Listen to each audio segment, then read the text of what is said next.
Okay, so magandang araw po sa inyong lahat mga kababayan. Pag-usapan natin ito, Batangas. So ito hong si Vilma Santos, 'di ba? Kumandidato na kung alam ko kung congresswoman yata siya ngayon. Um, kumandidato pagka-gobernadora, 71 years old na yata siya. So matanda na. At talagang kita mo rin sa personal. Nung personal nakita ko siya sa Batangas City nung filing ng COC, I believe that was October 8. Um, talagang ano na matanda na. Tapos diba recently ay nag-motorcade siya na naka-aircon doon sa kanyang ano. Kailangan niya yun kasi matanda na. Ang something na nakakanulang dito talaga, bakit kailangan niyang bitbitin yung halos buong pamilya niya? 'Di ba? Vice governor niya ay si Luis Manzano. Kaya lang itong si Lucky was not so lucky again. Kung doon nagkakamali way back around 2008 yata, yung mga taga parting Bacolod. Alam ko taga Bacolod kasi kumandidato dati yan sa sa Bacolod silang mag-ama si Edu. Kaso pareho po silang natalo. Oh. So ngayon ulit tumakbo na naman siya, talo na naman, 'di ba? Tapos yung nakaraang eleksyon ata 'yon, o 2016 tumakbo si Edu dati, 'di ba? Puro lahat naman ng takbo ni Edu walang panalo eh. Una na question sa kanyang nationality, 'di ba? Tapos na-declare namang Filipino nung doon, tapos subsequent na kampanya niya ala hanggang sa nanawa na si Edu. Etong si Luis nagtry uli na na tumakbo sa politika, and this time sa Batangas sa nanay niya. Kaya lang malas na naman. Ano kayang kamalasan meron etong si Lucky Boy, 'di ba? And then yung anak naman, yung bunsong kapatid niya naman kay Ralph Recto, siguro malas kay Lucky yung apelido, no? Tingin nyo, Manzano. Kasi yung dalawang Recto panalo si Vilma Santos Recto panalo. Tapos yung bunsong kapatid na mukhang walang kamuwang-muwang sa mundo, sana maging magaling na kongresista ay panalo. Oh, yung bunso nila, 'di ba? Malas lang talaga 'to si Lucky. And then ang ano ko lang tawag yan. So bagay mahirap din naman kasing gibain itong si Dodo Mandanas eh. At ang hirap gibain yan matagal na yan, malalim na yung pundasyon yan eh. 'Di ba? Isipin mo na lang kung silang dalawa siguro ni Vilma Santos ang naglaban, ni Dodo Mandanas, malamang talo pa itong si Vilma Santos. At this point, natutuwa naman ako sa mga Batanggenyo kasi hindi nila binoto si Luis. Ang laki ng lamang dalawang, 'di ba? Nasa 200,000 halos ang diferensya nila. All right? So ganyan. And at this time maganda na yung performance ni Vilma Santos. Make a difference. 'Di ba? Silang dalawa ng kanyang anak. All right?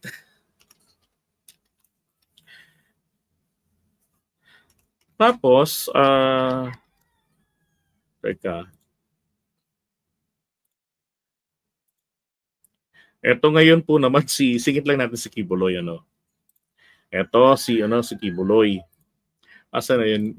Kitang joke dito ni ni Ants.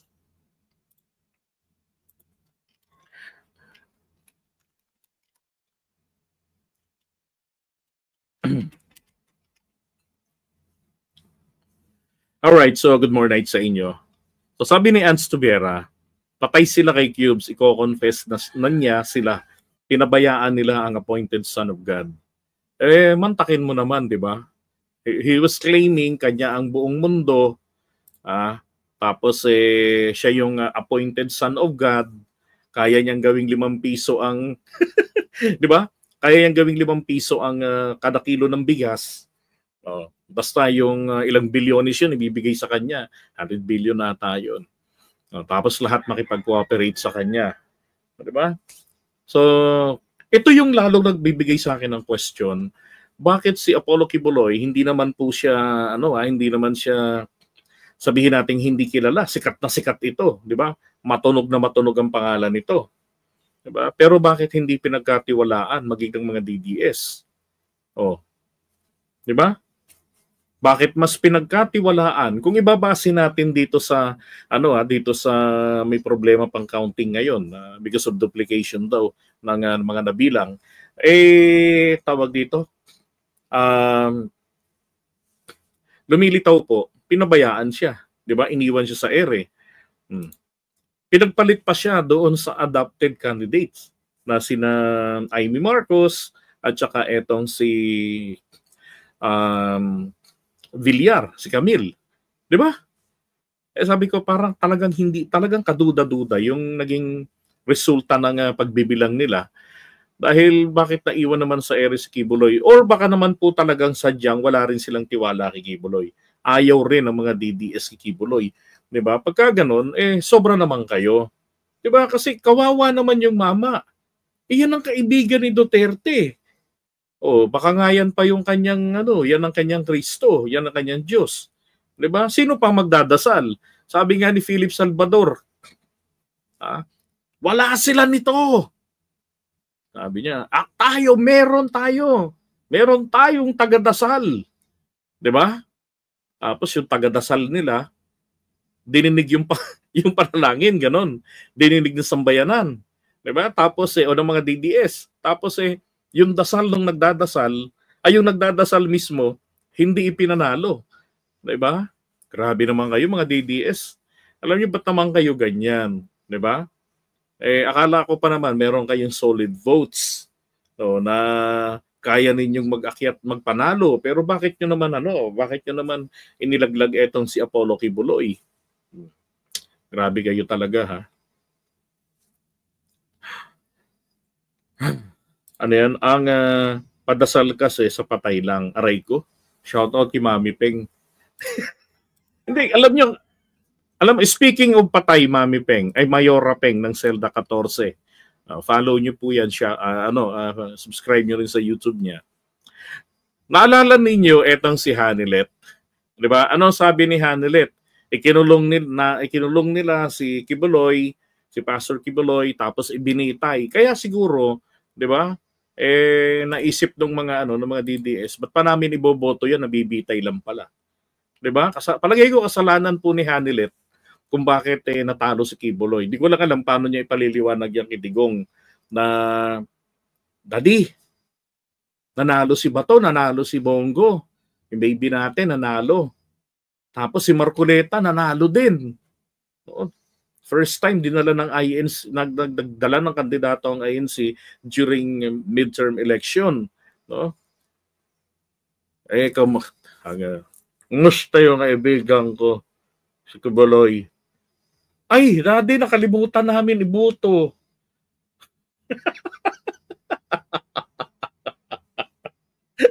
Nakalimutan namin kasi ang layo ng pangalan, letter Q. Di ba? Kalimutan din namin si Vic Rodriguez. Ay nako. Hindi naman niya siyempre sasabihin na nabitay. Di ba? Ay nako. Ilan yung miyembro ni Kibuloy? 2K lang ba? Yung 4M ay DDS yun. Kaya naman pala. 'Di ba? Yun nga binigti daw si Kibuloy Lolo ko rin talaga si No, alam niyo, baka fake news lang. O baka naman kasi nininervyos magsalita sa mikropono. Kaya kung ano-ano yung nasabi. O pati tuloy si Kibuloy nabigti. Kasi pagka sinabi niya na kaya natalo si Kibuloy, nagkamali ako Di, nasabi ko, binigtiin niyo si Kibuloy. Nako, sabi ni Digong doon, putang ina mong babae ka. At sinabing binigti, Diyos gayon, Diyos ko. Binigti, tapos ano nangyari, di patay yun. Kaya hindi siguro binoto ng mga DDS. Ayaw rin ng mga DDS sa kanya. Hindi, ito lang naman ito alam naman na natin si mga Duterte, member ni Kibuloy, di ba? Kaya nga ng binyag-binyag ni Kitty. Kung hindi ka member, hindi kayo pwede ro na doon ng child dedication, doon ng child baptism kung hindi kayo member. So member sila. Pero bakit yung membership ni Kibuloy sa kanyang simbahan hindi nagsidami? 'Di ba? Dapat dinumog ng mga DDS yan, dapat nagkibuloyan sila. Ayaw rin nila, no?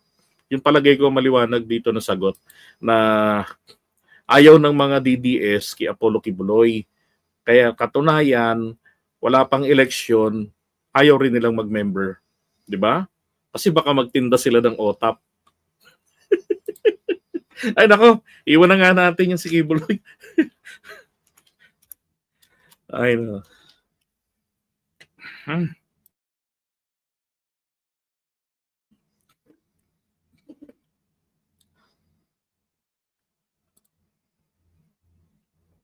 Ngayon, hindi katanggap-tanggap na manalo si Soto. Ano si ano? Siotogo? Ay, oo naman, Cynthia Villar Olats. Okay, so usog lang natin ulit ito. Baka sunod. Eto nga, si Kibuloy, Di ba? Ang ganda, no? Pang thumbnail. Ayusin ko nga. Lang hiya. Mismong yung kanyang kampo, ano siya, hindi siya ininti. Binasura lang siya, pinabayaan siya. Hindi nating thumbnail. Dapat yung parang nagulat ako. Yun. Ay. Okay na nga to. Okay, ano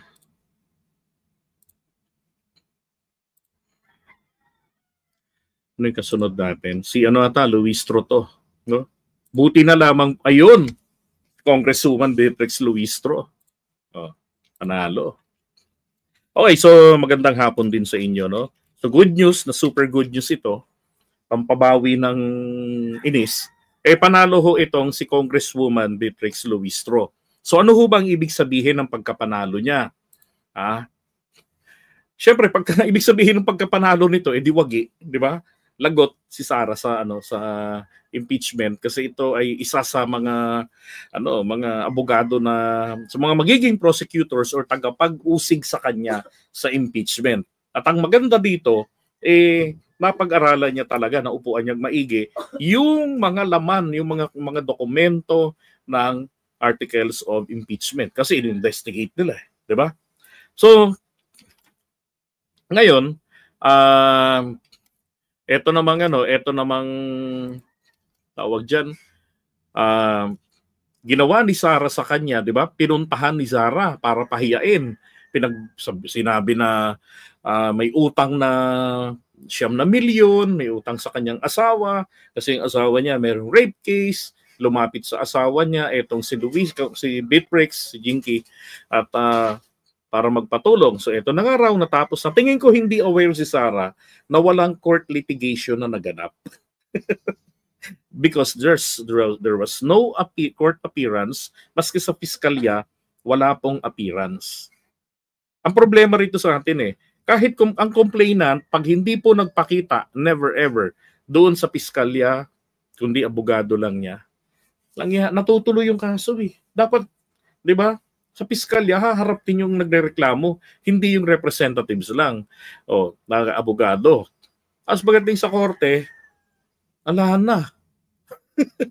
Walang nangyari. Wala talagang appearance. So kumbaga nagpalabas lang ng warrant of arrest para makulong yung kanyang asawa na nagsabi noong 2019 na kakandidato siya pagka-congressman. Kaya po, ang nangyari, instead na yung lalaki, si Noel, ang kumandidato, si Jinky ang kumandidato na isang since 2021 na 2021 bagkos mula pa nung 2019 o siguro mula naging mayor yung asawa niya municipal administrator, kaya ang tawag sa kanya ay mayora. Yan, mas kilala si Jinky Luistro na mayora doon sa lugar nila. Kaya nung kumandidato siya pa yung nanalo at landslide yung pagkapanalo niya. Tinalo niya yung anak ni Abu. Pero ngayon naman, ang ganda nung pagkapanalo niya dahil ang maganda sa ginawa ni Luistro po, hindi ba't nilusob siya ni Sara, sinayawan lang niya ng bonggang-bongga. Ganito po kaimportante na sasagutin agad yung mga issues. Di ba? Importante yun. Alam nyo, hindi kailanman di ako pabor doon sa sinasabi palagi na burden of proof lies on the accuser. Diba? It's easy to say that But that is, for me, that is only applicable in the court of law. Pero pagdating po sa korte ng public opinion, kailangan pong sinasagot ang mga akusasyon. Tama? At nako, yun ang naging failure ng ating Pangulo. Aminin na natin. Ako, diretsuhan naman ako Diba? Yun ang kaibahan, sinasagot nila. Nito ni Luistro. Sabi ko nga nung gabi, pinaka-the best pa rin si Congresswoman Luistro sumagot. Ano nangyari? That same night, naisip nila sagutin. Pagkatapos ng mga activities nila sa kampanya, patulog na yun Sinagot niya ngayon, nag-live. Si Jinky. Ano resulta? Di hindi po umubra ang paninira ni Zara. 'Di ba? Kasi diretsahang sumagot. Di ba? Yun ang ganun po kaimportante na pumapatol ka sa mga nambabarubal sa'yo. Kung kaya mong ipakulong, kaya mong pahayain, gawin mo yun. Di ba? Hindi pwede yung passive. If you were a leader, and I've been saying this for the longest time, na kung tunay kang leader, especially if you are a Machiavellian, as you claim you're a Machiavellian, gaya ng presidente natin, he's a Machiavellian daw, wala pong good Machiavellian. Lahat po ng Machiavellian, malupit. Dapat malupit din ang diskarte mo. Pagdating doon sa mga kalaban, to the point na gurgurin mo yan. Ibig sabihin gurgurin, yung mga tirada nila, gurgurin mo agad yan, sagutin mo agad yung mga tirada nila, maganda. Kaso, correct, Arian Villarreal, hindi pwedeng bait-baitan. 'Di ba? Hindi pwedeng gano'n na, naganda naman ang ginagawa ko Sisigaw yung aking mga ginagawa. Hindi po gano'n. Dahil aktibo yung mga sumisira sa iyo. Alam niyo naman po, bakit importanteng sagutin agad yan? 'Di ba? At sa nangyaring ito, tama ako. Bakit importanteng sagutin yan? 'Di ba? Kapag ang isang maling naratibo, kasinungalingan, paninirampuri ng mga demonyo, pag paulit-ulit na naririnig ng sambayan ng Pilipino na naghahanap ng iyong response, ng iyong rebuttal, tapos walang naririnig kung hindi yung mga akusasyon sa'yo, there was a saying, silence means yes. Right? And that is the failure of our president. Yung pagiging passive niya, yun ang kanyang malaking failure. Dito kay Luistro, sagot agad. Di ano nangyari? Swak sa banga yung kandidato ni Sara. Parang wala yatang ilang digits lang ang nakuha ni Abo. 'Di ba? Kapiranggot lang ang panalo, wala pa yatang para 50 mil lang yata panalo ang botong nakuha ni Abo. Kumpara rito kay Luistro. 'Di ba? Ganun po yung kahalaga. I don't know kung sino yung advisor ni PBBM diyan. 'Di ba? Okay, so iwan na muna natin ito at congratulations po rito sa ating future senator and maybe, 'di ba, for president pagka nagdating ng 2028 na labanan ng mga babae. Ilaban natin ito. Kung si Digong nga from mayor, 'di ba? Eto dating si municipal administrator,